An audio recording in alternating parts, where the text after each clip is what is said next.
السلام علیکم۔ Maulana Azad national Urdu university کے شعبۂ ترسیل عام و صحافت کے طالب علموں کا آج کا اس ویڈیو سبق میں ہم خیر مقدم کرتے ہیں۔ عزیز طالب علموں، افسوس ہے اس بات کا کہ اب ریاست تلنگانہ میں لاک ڈاؤن میں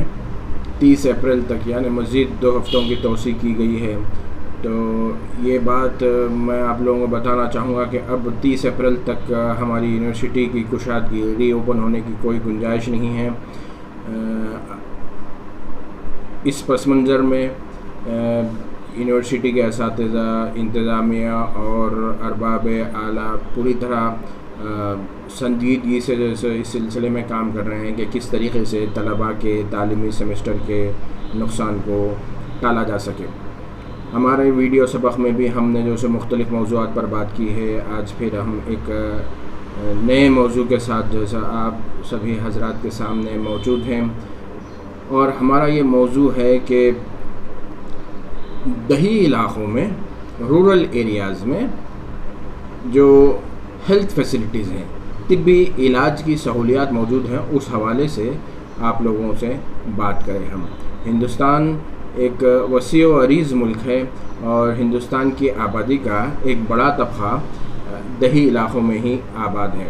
اس پس منظر میں دیہی علاقوں میں جس طریقے کی طبی سہولیات دستیاب ہیں یا جس طریقے کی طبی سہولیات دستیاب ہونی چاہیے، اس کے متعلق ان سبھی صحافیوں کو واقف ہونا ضروری ہے جو ہیلتھ بیٹ کور کر رہے ہیں یا جو ہیلتھ کے موضوع، صحت کے حوالے سے صحافت کی پریکٹس کر رہے ہیں۔ اب چونکہ موجودہ کرونا وائرس کووڈ-19 کے سبب صحافت کا یہ عالم ہو گیا ہے کہ آپ کسی بھی خبروں میں، کسی بھی اخبار میں جب آپ شہ سرخیوں کو دیکھتے ہیں، صفحہ اول کی خبروں کو دیکھتے ہیں یا اندرونی صفحات کی خبروں کو دیکھتے ہیں، تو آپ کو ہر جگہ چاہے شہ سرخی ہو، صفحہ اول کی خبر ہو یا پھر اندرونی صفحات ہو، یہاں تک کہ اسپورٹس کے صفحات پر بھی آپ کو کووڈ-19 کرونا وائرس کی بیماری کے متعلق خبریں ملیں گے۔ لیکن یہ شاید تاریخ میں، جدید تاریخ میں پہلی مرتبہ، یا پھر جب سے الیکٹرانک میڈیا نے یا میڈیا کے مختلف ذرائعوں نے جو ترقی کی ہے اس کے بعد پہلی مرتبہ ایسے ہو رہا ہے کہ سارے عالم میں چاہے وہ صحافی جو پولیٹیکل بیٹ ہے، جس کی جو سیاسی امور پر، سیاسی جماعتوں کی، سیاسی موضوعات پر کوریج کرتا ہے، وہ بھی کرونا وائرس کے متعلق خبر رسانی کا کام کر رہا ہے۔ وہ صحافی جو ابھی تک فلم انڈسٹری کی خبریں کور کرتا تھا، انٹرٹینمنٹ کی خبریں کور کرتا تھا، وہ بھی کرونا وائرس کے حوالے سے ہی خبر رسانی کا کام کر رہا ہے۔ وہ صحافی جس کی بیٹ اسپورٹس تھی، یا پھر جو صرف فٹ بال کو کور کرتا تھا، یا پھر جو صرف کرکٹ کو کور کرتا تھا، وہ بھی آج صرف کرونا وائرس سے جو اس شعبے پر، کرکٹ کے شعبے پر، فٹ بال کے شعبے پر، یا پھر اولمپک سے ہم مثال لے لیں کہ جس طریقے سے کرونا وائرس کی عالمی وبا کے پیش نظر ٹوکیو میں جو اولمپکس ہونے والے تھے، ان مقابلوں کو اگلے سال تک کے لیے ملتوی کر دیا گیا ہے۔ یعنی وہ صحافی جو سیاسی موضوعات پر کوریج کرتا تھا، وہ بھی کرونا کی خبر رسانی کا کام کر رہا ہے۔ وہ صحافی جو اسپورٹس کی خبروں کی کوریج کا کام کرتا تھا، وہ بھی کرونا وائرس کا اس شعبے پر پڑنے والے اثر کا احاطہ کر رہا ہے۔ وہ صحافی جو بزنس کی خبریں دیکھتا تھا، وہ بھی کرونا وائرس سے تجارت، مارکیٹ سے جڑے ہوئے جو شعبے ہیں ان پر پڑنے والے اثرات کو دیکھ رہا ہے۔ وہ صحافی جس کی بیٹ سمجھیے کہ بھئی ایجوکیشن تھی، وہ بھی کرونا وائرس کے سبب جو لاک ڈاؤن کا اعلان کیا گیا ہے، اس لاک ڈاؤن کے سبب جو تعلیمی سال پر جو اثرات مرتب ہو رہے ہیں، جیسے ریاست تلنگانہ میں 12ویں جماعت کے بورڈ کے امتحانات ہو چکے ہیں، لیکن 10ویں جماعت کے امتحانات صرف 2 ہی پرچے ہوئے تھے، بقیہ ان کے پرچے ہونا باقی ہے۔ تو وہ رپورٹر جو کہ ایجوکیشن جس کی بیٹ ہوتی تھی، جو تعلیم سے جڑے ہوئے موضوعات پر اپنا ساری رپورٹنگ کا کام کرتا تھا، وہ بھی اب کرونا وائرس کے سبب اس شعبے پر پڑنے والے منفی یا مثبت جو بھی آپ پہلے، چونکہ زیادہ تر اثرات جو ہیں وہ منفی نوعیت کے بتلائے جا رہے ہیں، تو اس کا وہ کوریج کر رہا ہے۔ تو ایسے پس منظر میں وہ صحافی جو دیہی علاقوں سے رپورٹنگ کرتا ہے اور پھر اس کو بھی اس بات کا بخوبی علم ہونا چاہیے کہ دیہی علاقوں میں عوام کی جو علاج کی جو سہولتیں دستیاب ہیں وہ کس حد تک عوامی ضروریات کی تکمیل کرتی ہیں. دیہی علاقوں میں فرض کر لیجئے کہ اگر کہیں پر کسی اسکیم کے تحت، سرکاری اسکیم کے تحت یا کسی رکن پارلیمان کے ترقیاتی فنڈ سے ایک بڑا دواخانہ بھی تعمیر کیا جاتا ہے، کسی XYZ مقام پر جو ہے سو دواخانہ تعمیر کیا جاتا ہے، دواخانہ بہت اچھے سے تعمیر ہو گیا، اس کی عالیشان بلڈنگ بن گئی ہے، وہاں پر جدید عصری سہولت کے لیے ایکس رے کی مشین بھی لگائی گئی ہے، لیب ٹیکنیشین کی جو سہولیات ہونی چاہیے وہ بھی وہاں پر فراہم کی گئی ہے، اور اس کے باوجود بھی ہو سکتا ہے کہ اس علاقے میں لوگ مریض جو ہے سو اس دواخانے سے رجوع نہ ہوں. تو ایک رپورٹر کو یہ جاننا ہے کہ سرکار کی طرف سے اتنی ساری سہولیات فراہم کرنے کے باوجود بھی کیوں لوگ وہاں تک نہیں پہنچ رہے. کیا وہ اس علاقے تک، اس دواخانے تک پہنچنے کے لیے پکی سڑک بھی ہے، یا آنے جانے کا راستہ ایسا ہے جس پر سے ہو کر، چونکہ دیہی علاقوں میں جو سڑکوں کی فراہمی ہے وہ بھی ایک بہت اہمیت رکھتی ہے، کیونکہ جس علاقے میں اگر دواخانہ قائم کیا جائے وہاں پر آنے جانے کا راستہ نہ ہو تو پھر وہاں پر آنا ملے. اس کے علاوہ عصری اسکریننگ فیسلٹیز جو ہے وہاں پر فراہم کیے گئے ہیں، لیکن اس دواخانے میں اگر برقی کی سربراہی کا مسلسل انتظام نہ ہو، یا ہنگامی حالات میں وہاں پر برقی کی آپریشن تھیٹر ہے لیکن وہاں پر آپریشن تھیٹر کو بیک اپ جو ہوتا ہے، یعنی الیکٹریسٹی جانے کی صورت میں عارضی طور پر جنریٹر سے برقی کی سربراہی کا انتظام نہیں ہے، تو ان چیزوں سے واقفیت ہونا ضروری ہے کہ کس طریقے سے بظاہر بہت اچھا انفراسٹرکچر ہے، لیکن اس انفراسٹرکچر کو مستعدی کے ساتھ اپنی پوری صلاحیتوں کے ساتھ کام کرنے کے قابل بنانے کے لیے اس کے پیچھے جو چیزیں چاہیے وہ چیزیں نہ ہو، تب بھی اس کا ہونا نہ ہونا ایک سوالیہ نشان رکھتا ہے. اور دوسری چیز یہ ہے کہ بھئی دہلی حکومت نے جو آپ پارٹی کی جو حکومت تھی، اروند کیجریوال کی جو حکومت تھی، اس کی دوبارہ جو کامیابی سال 2020 میں انہوں نے جو کامیابی حاصل کی، اس کے پیچھے ان کے کئی ایک فلاحی اقدامات بتائے جاتے ہیں. اس میں ایک بڑا اہم جو ان کی طرف سے، آپ حکومت کی طرف سے جو عوام کی سہولت کے لیے فراہم کیا جانے والا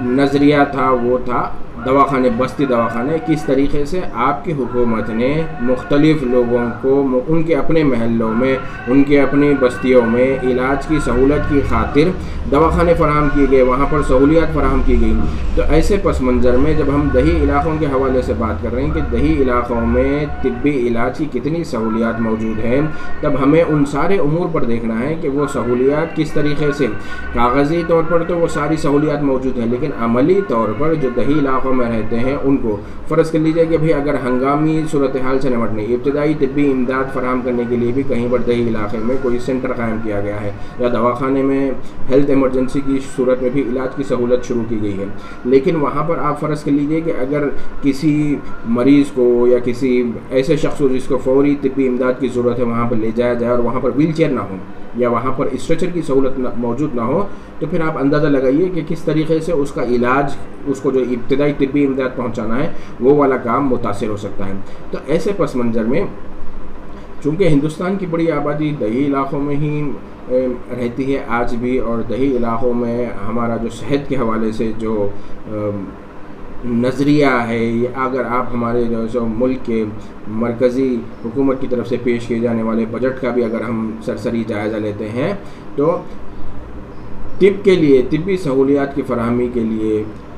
حالانکہ بظاہر انشورنس کی بھی ایک اسکیم ہے جو وزیر اعظم کی نام سے جو اسے معلوم ہے کہ بھئی وہ اس اسکیم کے تحت غریبوں کا علاج ہوتا ہے، لیکن کیا یہ علاج انہیں اپنے علاقے میں، گاؤں دیہات میں میسر ہے، یا پھر اس کے لیے بھی انہیں جو ہے شہروں کا رخ کرنا پڑتا ہے؟ اور شہروں میں بھی جو سرکاری اسپتال ہے، خاص طور پر ایسے لوگ جو دیہی علاقوں میں رہتے ہیں یا جو معاشی طور پر پسماندہ ہے، ان کے لیے یہ بات ممکن نہیں کہ وہ اپنے علاج کے لیے کسی بڑے علاج کی سہولت میسر ہے.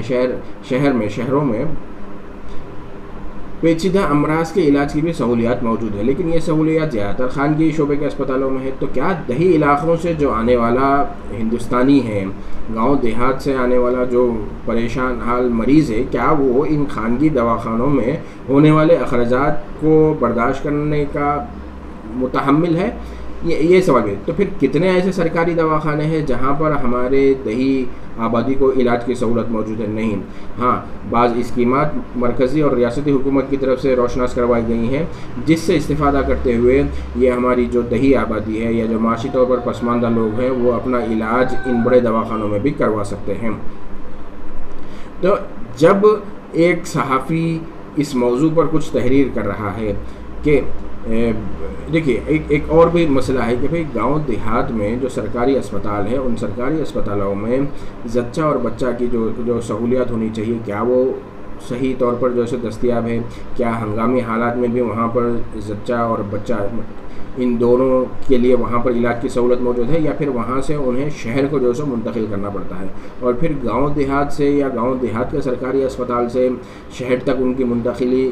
کس قدر آسان ہے؟ یہ بھی ایک سوالیہ نشان ہے. ابھی کرونا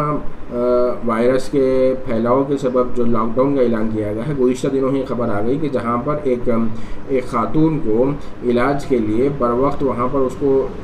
طبی سہولیات نہیں ملی، جس کے نتیجے میں اور جب وہ وہاں پر مقامی طور پر دواخانے کو پہنچی تو اس کو کہا جاتا ہے کہ بھئی آپ کسی شہر کے بڑے دواخانے کو لے کر جائیں اپنے بچے کو. لیکن لاک ڈاؤن میں جب کہ سارا ٹرانسپورٹ بند ہے، سبھی سہولیات بند ہیں، اور پھر اس دواخانے میں آپ دیکھ لیجیے گا گاؤں دیہات میں اسپتال جو سرکاری اسپتال بھی ہوتے ہیں یا جو ہیلتھ سینٹرز ہوتے ہیں وہاں پر ابتدائی نوعیت کی طبی سہولیات موجود ہوتی ہے، لیکن اگر کوئی پیچیدہ مرض یا پیچیدہ مریض وہاں پر پہنچتا ہے تب اس کو کسی بڑے دواخانے کو منتقلی ضروری ہوتی ہے. تو اب کیا اس گاؤں دیہات کے ہیلتھ سینٹر سے شہر کے کسی بڑے دواخانے کو منتقل کرنے کے لیے ایمبولینس کی سہولت بھی موجود ہے یا نہیں ہے؟ تو یہ چیزیں بھی، یہ جو ایمبولینس والی سہولت ہے یہ سہولت بھی گاؤں کے دیہات کے اسپتالوں میں ہونا ضروری ہے تاکہ اسی کے ذریعے سے ناگہانی حالات میں اس مریض کو جس کو کہ فوری علاج کی ضرورت ہے شہر منتقلی کے لیے یا پھر کسی بڑے دواخانے کو منتقلی کے لیے اس کو استعمال کیا جا سکے اور یہ اسی وقت ممکن ہے. تو اس پس منظر میں جو دیہی علاقوں میں طبی سہولیات کی فراہمی ہے ان کا ایک طالب علم کے لیے جو صحافت برائے صحت کا مطالعہ کر رہا ہے اس کا جاننا ضروری ہے. اور اس پر جب ہم آپ اندازہ لگائیے کہ موجودہ جو ناگہانی حالات آ گئے اگر ہم اس کو ہیلتھ ایمرجنسی اگر سمجھ لیں بالفرض تو اس ہیلتھ ایمرجنسی سے نمٹنے کے لیے آپ دیکھیے کہ دنیا کا جو سب سے بڑا ملک ہے امریکہ وہ بھی فی الحال جو ہے سب ناکام ہے. اور کل کی تاریخ میں یعنی کل 11 اپریل کے دن امریکہ میں اکیلے جو اموات ریکارڈ کی گئی کووڈ-19 کی وجہ سے وہ آج تک کی تاریخ میں سب سے زیادہ تھی. کسی بھی ایک دن مرنے والے سب سے زیادہ مریض امریکہ میں ریکارڈ کیے گئے اور امریکہ دنیا کا سب سے ترقی یافتہ ملک ہے. حالانکہ کسی زمانے میں جارج بش جونیئر نے اس حوالے سے، جارج بش جو صدر امریکہ تھے، انہوں نے کہا تھا کہ امریکہ کو اس طرح کے طبی ایمرجنسی کے حالات جب پیش آئیں تو اسے نمٹنے کے لیے ایک ہنگامی منصوبہ تیار رکھنا چاہیے. لیکن کووڈ-19 نے اس بات کو ثابت کیا کہ امریکہ کے بشمول یورپ، خود برطانیہ، اٹلی، اسپین، فرانس جس طریقے سے کووڈ-19 سے نمٹنے کے لیے پریشانیوں کا شکار ہے وہ اس بات کو ظاہر کرتا ہے کہ اب وقت آ گیا ہے، چاہے وہ ترقی یافتہ ممالک ہوں یا ہندوستان جیسا ترقی پذیر ملک، سب کے لیے کہ ہم ہنگامی حالات کے لیے بھی اور خاص طور پر طبی ہنگامی حالات کی شکل میں نمٹنے کے لیے خصوصی فنڈ قائم کریں. اور پھر اس بات کا جب یہ کووڈ سے ہم باہر نکلیں گے انشاءاللہ تو اس وقت جو ہے سب سرکاری ایجنسیوں کی، غیر سرکاری تنظیموں کی اور جامعات کی بھی یہ ذمہ داری بنتی ہے کہ وہ باضابطہ طور پر تحقیق کرے، باضابطہ طور پر ریسرچ کرے کہ کن ایسے شعبوں پر حکومتوں کو توجہ دی جانی چاہیے اور کس طریقے سے طبی سہولیات کی فراہمی کو ہنگامی صورتحال میں یقینی بنانے کے لیے انفراسٹرکچر کو کیسے مضبوط کرنا ہے کہ آج جس بڑے پیمانے پر لوگ کووڈ-19 سے متاثر ہوئے ہیں اتنے سارے مریضوں کی دیکھ بھال کرنے کے لیے یا ان کو قرنطینہ میں رکھنے کے لیے بھی ہمارے پاس کوئی انفراسٹرکچر نہیں ہے. قرنطینہ میں رکھنے کے لیے مساجد کا استعمال کیا جا رہا ہے، میڈیکل کالجز کی عمارتوں کو حاصل کیا جا رہا ہے، یونیورسٹیز کو جو ہے سو اس کے لیے استعمال کیا جا رہا ہے. تو اب آپ اندازہ لگائیے کہ اس طرح کی ناگہانی صورتحال کے لیے جدید دنیا کی تاریخ میں کسی نے کبھی تیاری ہی نہیں کی کہ اگر ایسی صورتحال پیش آتی ہے تو واقعتاً جو ہے سو ہم اس میں احتیاطی علاج، چونکہ اول تو اس کا علاج ابھی تک دریافت نہیں ہوا ہے، دوسرا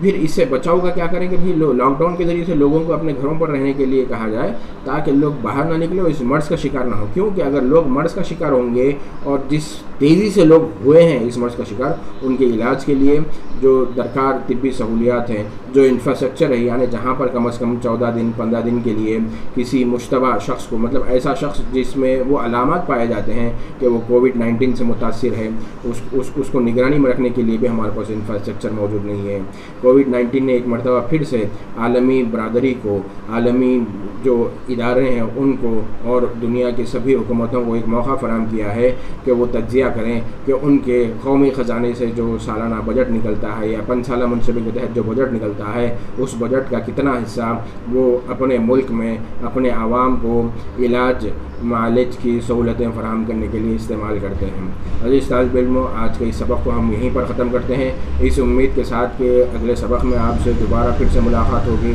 اپنے اس سبق کو ختم کرنے سے پہلے ایک مرتبہ پھر ہم اللہ رب العزت سے دعا کرتے ہیں کہ اس موذی مرض سے بچاؤ کے لیے جو ہے سو وہ ہمارے جو لوگ کام کر رہے ہیں ان کی جو ہے سو تو حفاظت فرما، اور اس مرض کی بلا سے، اس وبا کی بلا سے جیسے ہم سب کی حفاظت فرمائیں۔ عزیز طالب علموں،